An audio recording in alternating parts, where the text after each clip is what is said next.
देखिए, सबसे बड़ी बात यह है कि आज सीए की आपने बात करी। अपने देश के लोग समझ नहीं रहे हैं। आप समझ रहे हो इस बात को? बाहर से लेकर के आएंगे। मैं तो पाकिस्तान के लोगों को ये मैसेज देना चाहता हूँ, अफगानिस्तान के लोगों को, बांग्लादेश के जो बसे हिंदू हैं, भाई मत आना, ये एक छलावा है, रोगे पछताओगे। धोबी का कुत्ता ना घर का ना घाट का, वो हाल होगा। आज भी भारत के अंदर ऐसी जगह हैं जहां पे लोग पत्ते बांध के घूमते हैं। आदिवासी कल्चर तो अभी तक देश से खत्म नहीं हो पाया। ये बाहर के लोगों का जिम्मा लेने की बात करते हैं।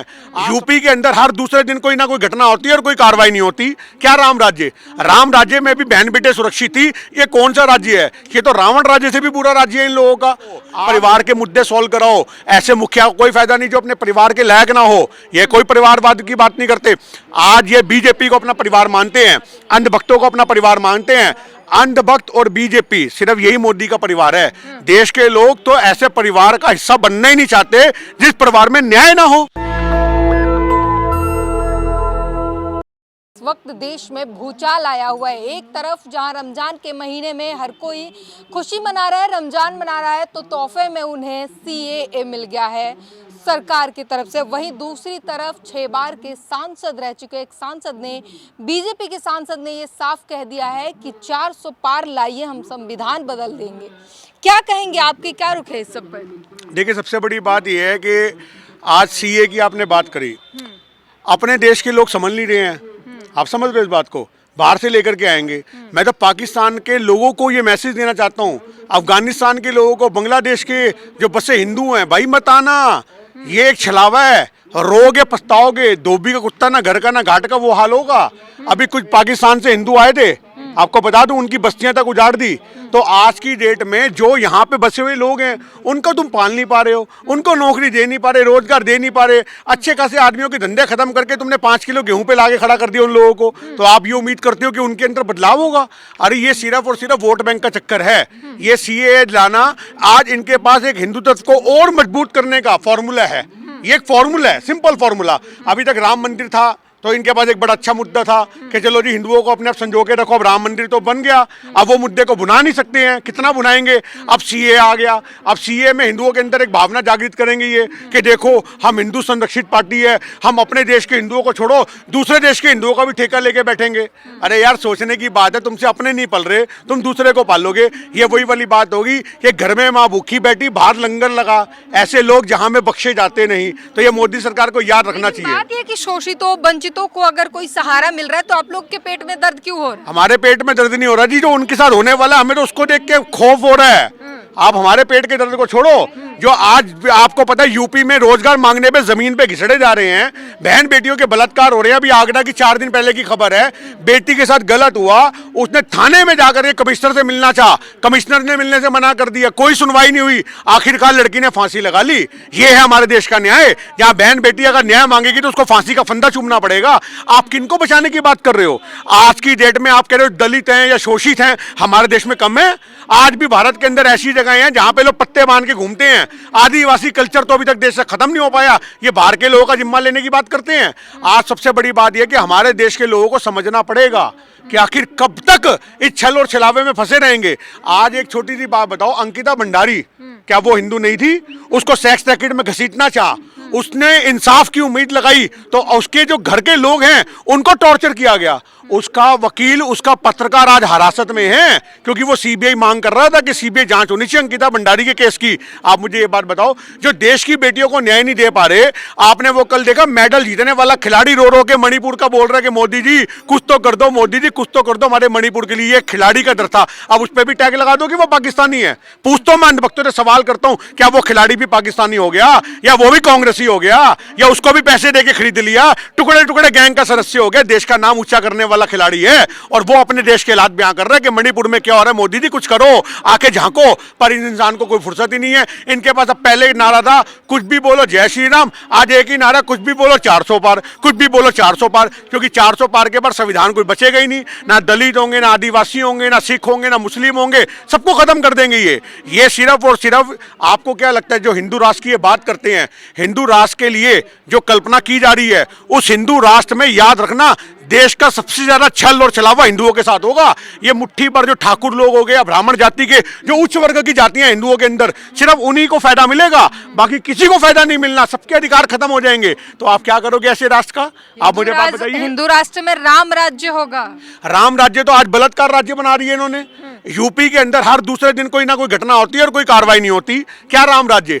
राम राज्य में भी बहन बेटे सुरक्षित थी। ये कौन सा राज्य है? ये तो रावण राज्य से भी बुरा राज्य है इन लोगों का। आप एक बात याद रखो, हिंदू राष्ट्र की बात करने वालों को सीधा सीधा चेतावनी है और एक प्रार्थना विनती, कुछ भी समझ लो।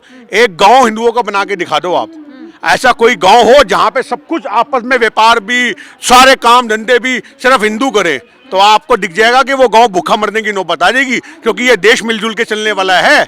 याद रखो इस बात को। तो आज ये सिर्फ और सिर्फ जो है हिंदू राष्ट्र का भी एक झूठा प्रलोभन है। पहले अभी सीएए करेंगे, ये कह रहे हैं हम बाहर के लोगों को नागरिकता देंगे, अपने वोट बैंक चिंता करेंगे, और उसके बाद जो है हम उनको लात मार के एनआरसी में बाहर फेंक देंगे।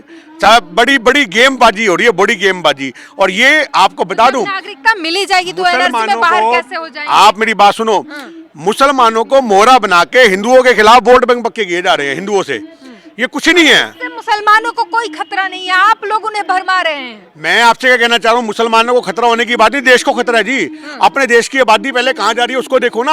आप खुद तो एक कमरे में रहती हो, 4 गंदे तुम्हारे घर के एक कमरे में रह रहे, तुम 4 पड़ोसी और बुला लो, कहाँ सोओगे, कहाँ उठोगे, कहाँ बैठोगे, कहाँ से उनको नौकरियां दोगे? पहले से ही रह रहे हैं ना, वो तो पहले से जमीनें कौन देगा उनको? जमीनें कौन देगा? मेरे को बताओ। तुम अभी भी तो यही कल्चर बना दोगे, जो वहां से उठ करके आएंगे या सलाम एरिया बना देंगे वो लोग, उनको जगह तो मिलेगी नहीं। आप उनको कौन से महल दे रहे हो? क्या उनको मोदी जी अपने कार्यालय में रखेंगे? कहाँ रखेंगे उन लोगों को? मुझे आप ये बताओ। आपके पास कोई प्लान है? आपके पास कोई पॉलिसी है? आपके पास कुछ नहीं है। पॉलिसी बनाई जा रही है। जैसे हमने देखी थी पॉलिसी, हमने कोरोना काल में भी इनकी पॉलिसियां देखी थी। बहन बेटियों ने सड़कों पे बच्चों को जन्म दे दी, ये पॉलिसी थी। लोगों को मार मार करके पुलिस वालों ने अधमना कर दी, ये पॉलिसी थी। कोरोना काल में लोग कोरोना से ज्यादा भूख से मरे थे। आप समझो इस बात को। गरीब आदमी कोरोना से नहीं मरा था, गरीब आदमी भूख से मरा था। और आज यही पॉलिसी होगी इन लोगों की। इन लोगों की पॉलिसियों की वजह से आज पाकिस्तान से लोग सोचेंगे अरे हमारे लिए तो बहुत कुछ मोदी भगवान है, और यहाँ के देखेंगे शैतान आदमी भी बैठे हुए हैं जो हमारे लिए कुछ कर ही नहीं रहे। सीएए एक छल है, एक छलावा है, वोट बैंक है 2024 का, इससे ज्यादा कुछ नहीं है। जो हमारे देश के बचे हुए हिंदू हैं उनके मन में ये भावना जागृत, देखो ये कितना हिंदू हृदय सम्राट है। आप नहीं चाहते कि जिनका शोषण हुआ हो उनके साथ भारत खड़ा रहे? देखिए, जिनका शोषण हुआ पहले अपने देश का शोषण तो निपटा लो। आज मैंने आपसे क्या बोला, घर में वहां भूखी बैठी, घर बाहर आप लंगर लगाओ, ऐसे लोग जहां में बख्शे जाते नहीं। आज भारत की समस्या खत्म नहीं हो रही, दूसरे देशों में उंगली करते फिर रहे हो। क्या मतलब है? वो पाकिस्तान में जब वो बंटवारे के वक्त रह रहे थे तो वो उनके बाप दादा ने जो सोचा वो सोचेंगे अब उन्होंने क्या करना है। आज हम लोगों को क्या मतलब है? हम भारत के नागरिक हैं, हमारे बाप दादा ने यहाँ पे खून बहाया अपना। आज हम लोगों को तुम ये कह रहे हो कि भैया बाहर निकल जाओ। वो तो कह रहे बांग्लादेश, पाकिस्तान, इन सबको मिला के फिर अखंड भारत भी बना देंगे। ये तो सब कहने की बात है जी, अखंड भारत। ये अखंड भारत, आज तुमसे ये जो भारत है ये तो समझ लीजिए खंड खंड करने में लगे हुए हो। आप अखंड भारत की बात कर रहे हो। अखंड भारत कैसा होगा? क्या बांग्लादेशी के भारत में मिला दोगे? क्या पाकिस्तान भारत में मिला दोगे? अपने देश के मुसलमानों को तुम नमाज पढ़ने की जगह नहीं दे पाते तो वो रोडों पे नमाज पढ़ते तो उनको पिछवाड़े में लात मारते हो। और जब पाकिस्तान और बांग्लादेश से यहाँ बुला करके, मेरी बात सुन लो, जब पाकिस्तान और बांग्लादेश से बुला करके यहाँ पे आप खड़ा कर दोगे, सारे मुसलमान भी यहाँ मिल जाएंगे, जब तुम्हारे दिक्कत नहीं होगी।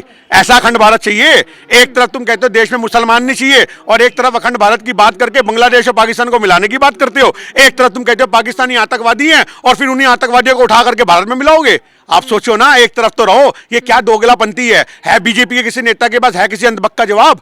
है किसी के पास कोई जवाब? संसद में अखंड भारत का पूरा पोस्टर लगा हुआ है, पूरी तस्वीर जो है उसमें आपने देखा होगा। देखिए, मैं आपसे क्या कहना चाह रहा हूँ, आपको यही तो बता रहा हूँ, ये लालच है। लोगों में बुद्धि नहीं है जी।